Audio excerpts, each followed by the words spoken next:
Hey guys, how's it going? Welcome to my video.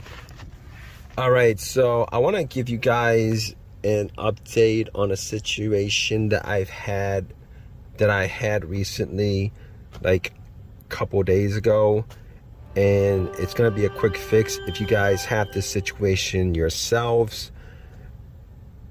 And if you guys are watching this video, I am sure that you guys are probably just worried out of your minds about why your car has absolutely no power whatsoever.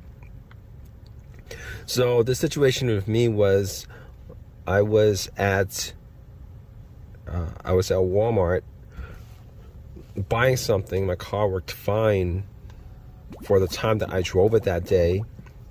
I parked it, and then I got in. No, wait, I parked it, went to Walmart, spent some time there, came out with stuff that I bought, and I tried to use the remote. Nothing. And I got closer, tried to use the remote, nothing. Got closer to the door, tried to use the remote, nothing. It was just like nothing. So I thought maybe there was a problem with the remote. I opened the door up, got in, didn't hear any of the usual sounds. Try to start it, and guess what, guys? I had nothing. It was like nothing on the dash, no sounds. It was completely dead, like completely dead. I've had this situation before. Like when my battery just went completely dead, because like everybody else, if you leave your headlights on, obviously by mistake or whatever, overnight your battery's completely drained and you get no power in the battery at all. And this situation was just like that situation. So I assumed that it was the battery, because I haven't changed the battery on this vehicle. I bought it like that. So I was thinking, well, I'm at Walmart, not a problem, probably not a big issue, you know, I'll probably just go and change the battery.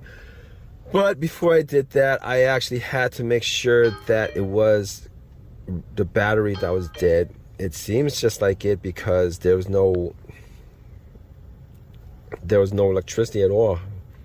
So I was looking at the battery and just trying to figure out whether I saw anything that was noticeable, that was different. And I did notice that the terminals were a bit loose. I could actually turn it.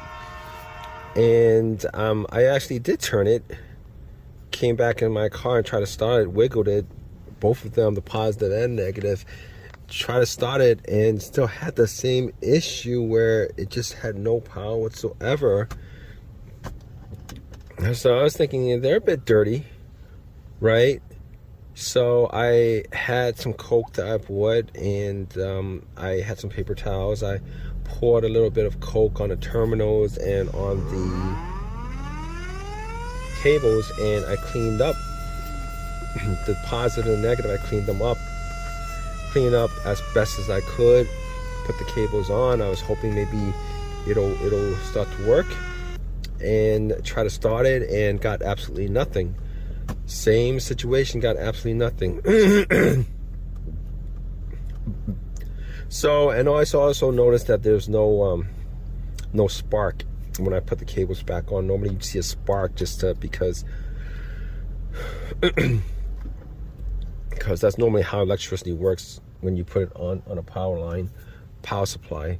So I was thinking to myself, not a problem, you know, battery is kind of old. I probably need to be changing it anyway. So I went back to Walmart. I bought a battery. Cost me about I'd say like $70 or something like that. Came out, it's ready to go home. Just pop it in, ready to go home. So I took the old battery out, put the new battery in, and put the cables back on. But I noticed there was no spark when I put the cables back on. But regardless, just to make a long story short, regardless, I put the cables on the battery, and still didn't hear any kind of, any kind of noises or sounds or chimes or ring or anything like that. So I was like, all right, let me just try to turn it on, and still got nothing whatsoever. So at that point, I was scratching my head. I was like, all right, so there's a new battery. There is a chance that this battery could be bad, or just probably didn't have enough power to crank it for whatever reason. I don't know why, but it was a brand new battery. The date on the little sticker says, it was made this year in 2023, 2023. So I was like thinking to myself, okay, so, so I'm at Walmart, and I'm like, I gotta test out the battery. So I went back, and I got a voltmeter. And I tested out the battery, and the battery, both of them were like 12.6. The new one, the old one, 12.6. So I got two good batteries. As far as I can tell, I have two good batteries, but apparently there's a problem with an electrical disconnect somewhere where it just won't crank the car up. Not won't crank the car up, but it gets no power. This disconnect somewhere. Excuse me. So I was thinking to myself, all right, so let me see if I can find the problem here where it's probably disconnected somewhere.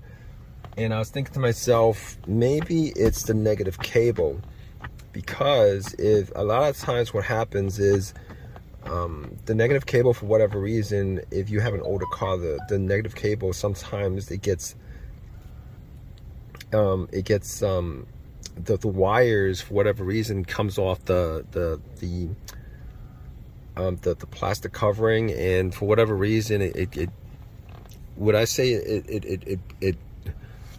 sometimes they break off for whatever reason, particularly if it's like ridiculously rusty or whatever. But I've seen those situations. Oddly enough, I've seen those situations. So I looked at the negative cable just to follow it around to the frame, and I yanked on it a little bit just to make sure that it was solidly connected to the frame, that it wasn't loose or anything like that. And it was solidly connected to the frame.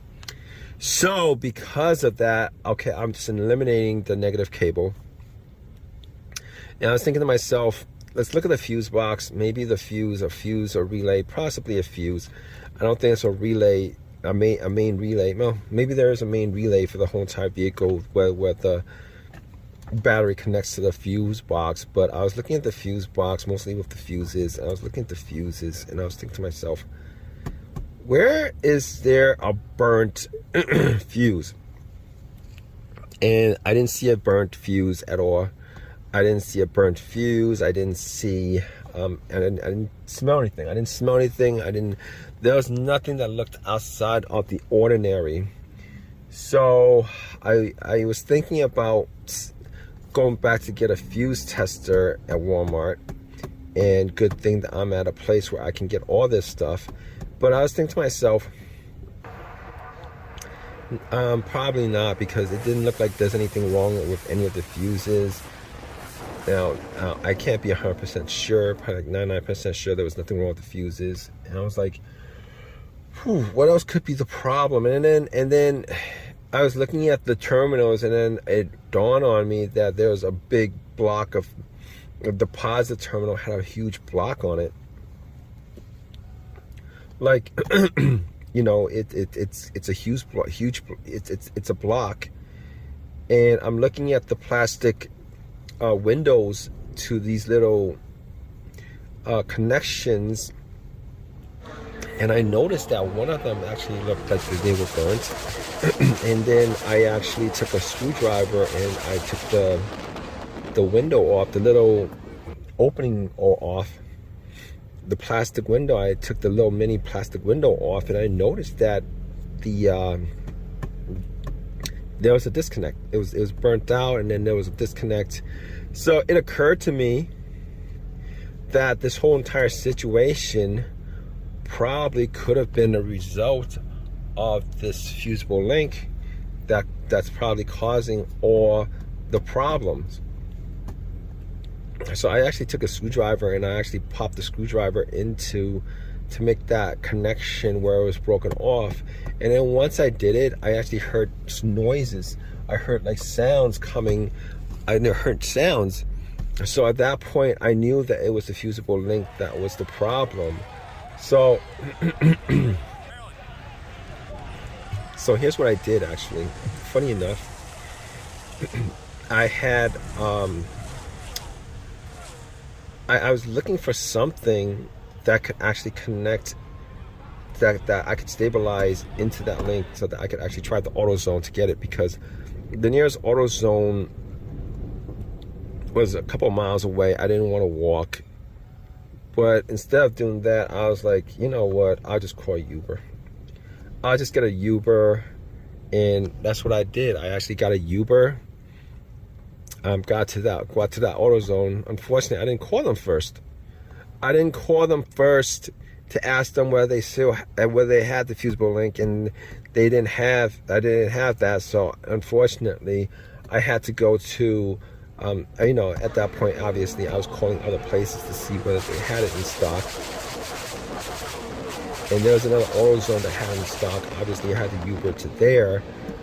I got it back, and I took a wrench, took the old one off, put the new one on, and once I connected it, and then once I actually put the fusible link, the connection onto the battery, I started hearing sounds. It sounded like normal. And anyway, long story short, after that's done, I was able to turn the car on. It works fine. It's worked fine, and it was a pretty easy fix. I actually ended up keeping the Walmart battery because the car actually needed a new battery anyway. The old one was a couple years old, even though it read good. Got a 5. I know. I went back into Walmart. I think they had like a $5. They give you like a $5 credit for the battery and something like that. But anyway, just to make this long story short, it's I got that fixed, and that was the fix for it. And if you guys are in this situation where you guys are getting no power whatsoever, and you guys go through all the steps trying to figure out what the problem is, and you know, and you guys still couldn't figure it out, it's probably your fusible link. You guys should probably like change it. If you guys have any of your own personal experiences with this, definitely leave a comment in the comment section. You know, definitely subscribe, and you know, give me a thumbs up, all that good stuff, right guys? Take care.